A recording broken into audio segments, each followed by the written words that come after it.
Principal tunalipa remedial money. Lakini jioni ikifika na asubuhi atusomi remedial.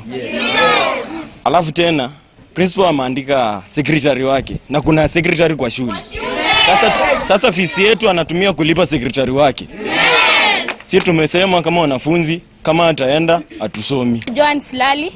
Mimi niko form 4 na principal atufanyi poa. Sisi kama shule tunataka kuparticipate in